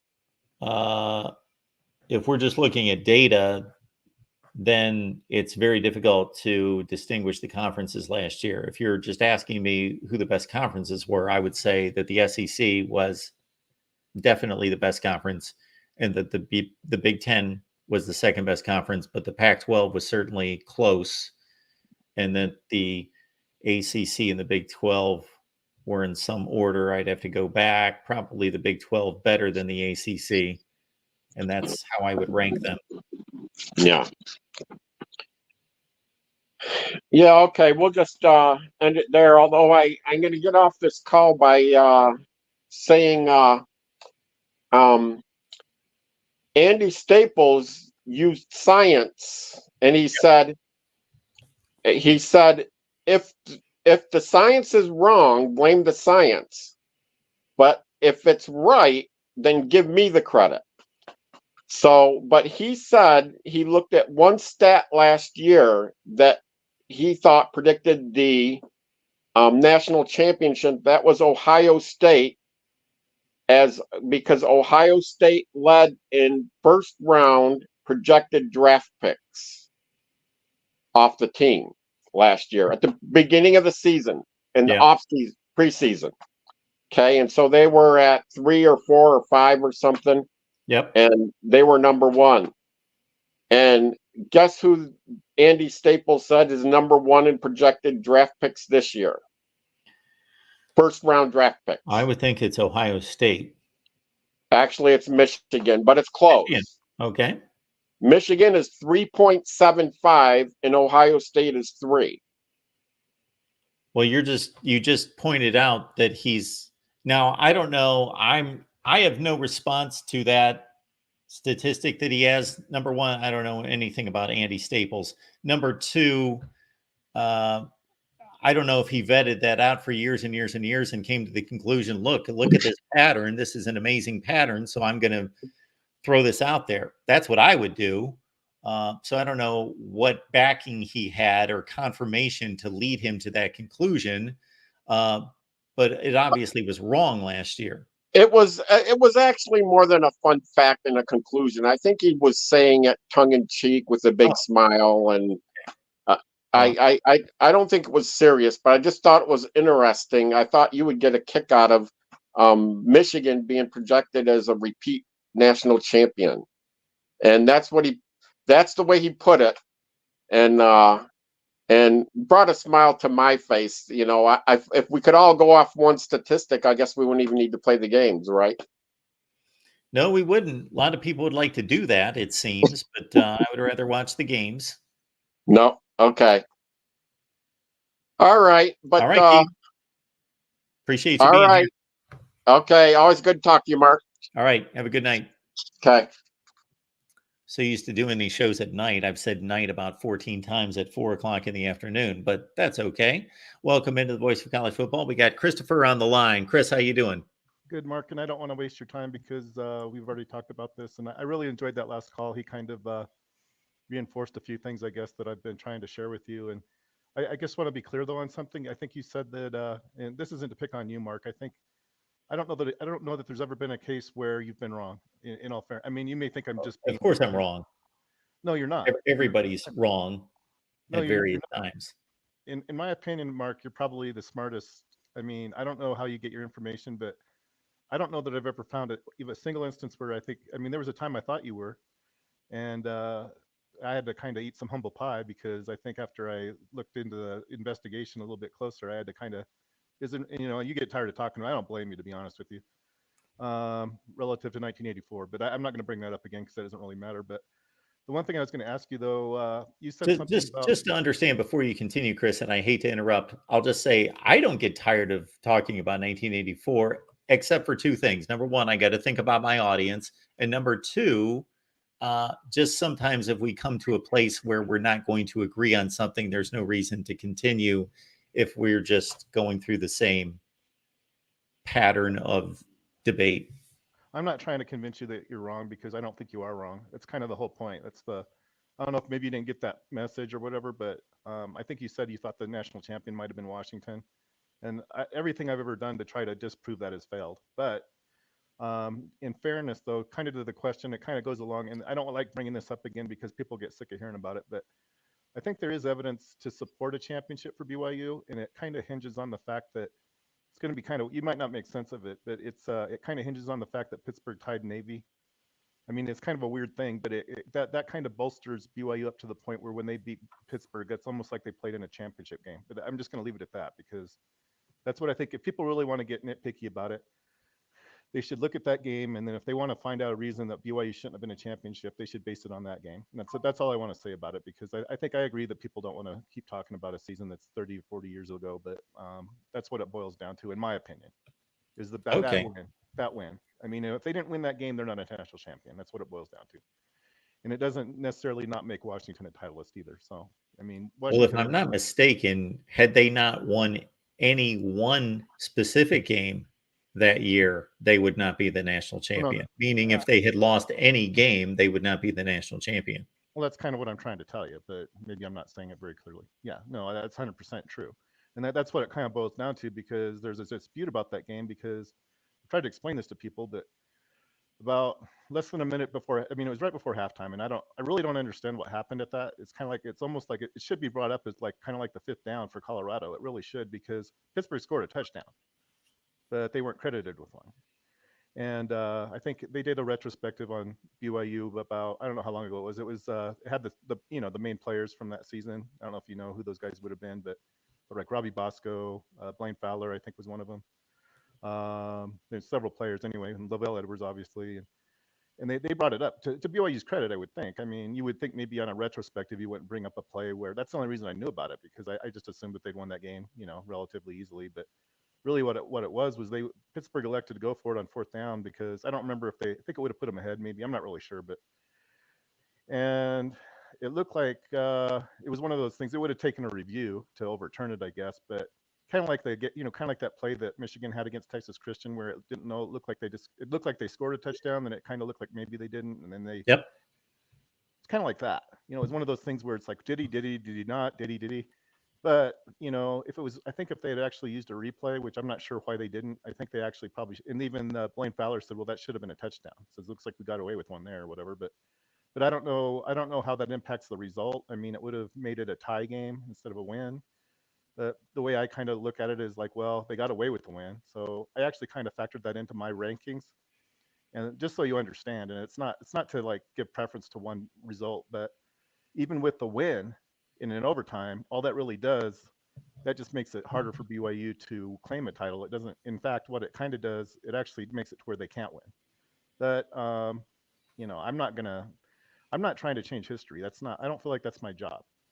The only thing I want to say about it though, I kind of think if the New York Times, if they were, I don't know, I don't want to like make it about them either, because they picked Florida, and there is a basis for it, but it kind of requires that we kind of ignore certain things.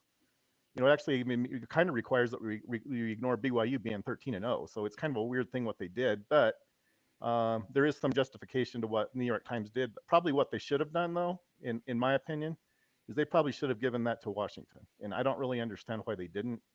But and it's their title to do what they want to, I guess. But if they wanted it to agree with what I do, which I'm not saying they should, but if they did, that's probably what they should have done. But it does make sense that they gave it to Florida, as long as we're including Louisiana State, because those two teams tied. They were like, it's kind of like, I don't know what you call it. It's like, there's a few examples like that. I think one might be the 1996 Florida. I think even you might agree with that. The 1996 title it's like we gave it to Florida, but how do you really give it to one team if they both kind of share a title sort of thing? Or another one might be like, I guess, the title between LSU and Alabama. It's like, what year was that? I don't remember. 1-1 in the regular season, 1-1 in the postseason. I mean, and then there was another one. I mean, there was the one I think in 2000. Was it 2001? That's what I have a problem with that too. It's like, okay, well, one team won at the end of the year. Okay, well, why does that really matter? I mean, it's not. This isn't the NFL, and I don't know. I guess I just kind of wonder, Mark. I don't know if you agree with me on any of this stuff, and you don't have to if you don't want to, but I don't know that winning the last game necessarily makes the team the best team. I mean, it might. In most circumstances, it probably does, in all fairness, but that's what I don't like about the new format, I guess, is it's like, okay, it's the team that wins at the very end that's the best team. And I'm not sure that's always true. I mean, it probably mostly probably is, in all fairness. I'm not going to say it doesn't work. It does work. And then there was one other thing I think you were asking me about, and I'm just going to share this with you again. And you don't have to like it. You don't have to agree with it. But what I noticed, it's kind of like it's relative to what BYU did in a way. I mean, they didn't play Washington, I understand that, but they did the following season and they won fairly easily. And I know that's the next year, no really connection between the two, but there was a common opponent though that they both played. It was UCLA. And what I discovered was that in most circumstances, probably not in every circumstances, but in most circumstances, the winner of that game is usually overturns the result of the previous year. I mean, that might sound like the weirdest way to try to determine a title list, but when UCLA beat BYU, that's like saying that BYU may have been the best team in 1984. But it's like, it's still conjecture. But, I noticed that for almost every season. In 1983, I think it was Auburn, and they lost to Miami, Florida in 84. And then I could go through like almost every, the CFP era, almost every belt championship, which I know you don't like that term, but almost everyone has overturned what I think would have been the BCS title list. So it's like, I think what it does, it might give us a one team at the top, but it's not necessarily always the best team. And that's the biggest issue I have with it. I think it works. I really do. I think it works. It does what it's supposed to do, but it doesn't necessarily mean that in every circumstance that the team that wins at the very end is always the best team. And that's what I don't like about it. But you don't have to share my opinion. It's just something I kind of am aware of. And I think there's a lot of kind of some evidence to support that, by the way. And then there was one other thing, if you don't mind. You said the transitive property put Northern Arizona a bit above Ohio State. I don't know if it did or not, but that's based on circumstantial evidence, right, Mark? That's not like, that Northern Arizona would have beaten Ohio State. I think that's kind of not, you're almost saying the opposite, right? That probably wouldn't happen, right? Yes, I was just pointing out that you can do a lot of things with the transitive property. And in 2021, that's my best example of showing that, because Oregon defeated Ohio State, Arizona defeated Oregon, and Northern Arizona defeated Arizona. Wasn't there a goofy game there where one team won in overtime? Like, I think it was like Stanford involved with one of them. I mean, it works, but it kind of doesn't, Mark, because, well, wasn't there? Am I wrong? Yes, Stanford. Okay, well, I guess the point I'm making with that one is it's not as clear as you're trying to make it like, okay, well, that shows that Northern Arizona would have beaten Ohio State. And it's no. I'm exactly trying to make the point the exact opposite, that you can do all sorts of things with connecting game results. Well, no, but I guess the point I'm trying to make, Mark, is I really kind of think the transitive property does work. And I tried to give you an example where I thought it did. It's the 1984 season, because Pittsburgh tied Navy. I know that's like the worst example maybe of the transitive property, but if Pittsburgh tied Navy and if BYU tied Pittsburgh, then it kind of puts them on the same level. Is kind of what it does. And then Why is Navy involved in that comparison? They beat South Carolina. Okay, what's South Carolina have to do with it? Well, it makes if you got to put kind of your bias aside, Mark. Not that you're biased, but Putting any. Yes, I have a huge bias toward Navy. I kind of wonder, Mark, because I don't want to be mean to you, but I want to be fair though. I noticed the last time I talked to you, as soon as I brought up BYU, it's like, okay, call's over. This is the Big Ten show or whatever it was. It's like well, it was, and actually this is as well, and we need to get going because unfortunately I've got a 5 o'clock appointment that I'm late for. But finish up your point here. If I can, if you will let me. I guess it was 2 seasons ago. Texas Christian would have been a national champion if Ohio State would have made a 50-yard field goal by the transitive property. That's just a fact. But I know you don't like the transitive property, but that's still if Ohio State. It's kind of interesting though. If Ohio State had made that field goal, then without a playoff, obviously, that would have put Texas Christian at the very top because of the way the transitive property works. So it's kind of something to consider. And the other thing about that was, if they'd have made it, then why don't all 4 teams advance? That's the other thing I don't understand. Why would it have just been Ohio State? Doesn't make sense. I mean, there would have been 4 teams in the chase. You advance all 4, right? You don't advance 2 of the 4. That's why that's kind of weird. The whole idea of having a 4-team playoff or a 2-team playoff or whatever isn't the best, because unless you have to advance all 4, that's why it's weird. And then the other thing that was kind of weird, there didn't need to be another game after that. Georgia beat Ohio State. Why do they have to play another game? I think that determined who the national championship was, that game between Ohio State and Georgia. I don't know that we needed another game to really prove it. Well, I don't. Chris, it's already a predetermined system. Well, you're not going to cancel the national championship game. Well, no, but it's a pointless game. It's kind of, I guess that's what I'm trying to tell you. And I think it's been pointless. It was for the national championship. No, I think every season we've had CFP, I think it's been a pointless game that doesn't really matter, in my opinion. It doesn't every year, and that's kind of the point I'm making. Give me a year where it really mattered, made the whole thing different, and merely gave us the right result. I don't think you can. 2019. I don't think it did. You mean the one that's LSU? The LSU title? And Clemson were undefeated. They didn't need to play each other. I don't think that game really mattered. I think we already kind of knew who the best team was, but that's just my opinion. You don't have to share it. No, I don't think we needed it, and I don't think it really worked. It's just my opinion, Mark. I don't know. And the reason I don't think it works is I think Clemson was the better team. I think if they'd have played, you're going to think I'm stupid, but I think if they'd have played that game in the Fiesta Bowl, LSU and Ohio State, or LSU and Clemson, I'm not so sure that Clemson wouldn't have beaten them. I think the national championship game was between Clemson and Ohio State in the Fiesta Bowl. I really do. I think the better team was, Clemson, and then, they had to play LSU. That's hard for anybody to play 2 national championship games. It's like playing 2 of them. How many teams do you think are going to win 2 national championship games? That's what made LSU the national champion. They only had to play in 1 of them. I'm just going to hit you with one more example, and then I need to run, and you can make your closing comment. 2018, Clemson, Alabama. They're undefeated. They don't need to play. Same thing. That's the one isn't that the one where Clemson really ran all over them? Yeah, yes. I don't think that really. I think you could have played that game a week earlier, and I don't know whenever it would have been. You couldn't have played it a week earlier because they just were playing other teams. Well, you're making justification based on what you think that the result should be, and I'm just telling you that it doesn't always. No, I am making justification based on what the results were. You're making some kind of justification on not playing games and figuring out who the national champion is based on not playing football. No, that's not true at all. I told you if Ohio State had made that field goal, the transitive rule, whatever you want to call it, I don't even know what you call it. It would have it would have made Texas Christian a national champion. Why does Texas Christian have to play 2 national championship games? Why does anybody? It doesn't make sense to me. They already beat Michigan. Oh, Michigan wasn't prepared to win or something. I know they got routed by Georgia. I don't know that it really matters. I mean, so you're telling me if Ohio State would have beaten Georgia, they shouldn't have had a national championship game and just given TCU the national championship. No, you don't. You must not listen to me. I said a playoff would have advanced all 4 of them. A real playoff that really matters, that really takes everything into consideration, would advance 4 teams, not 2. Advance them to what? Advance them to just go ahead and play again? Well, there's 4 teams that had the same record. I don't know. What else would you have done? Yeah, 4 teams that advance. They don't necessarily have to play the same teams. That's why they're playing a tournament. Mark, it doesn't. You're not. I don't think what you say really makes a. You can give whatever argument you want and tell me how wrong I am. Just because what? Because Georgia beat them 65-7. Okay, well that really proves. It didn't really prove anything. It proves that Texas Christian can't win 2 national championships. But I don't know that anybody really can. That's kind of my point. They should have to play in 2 national championship games.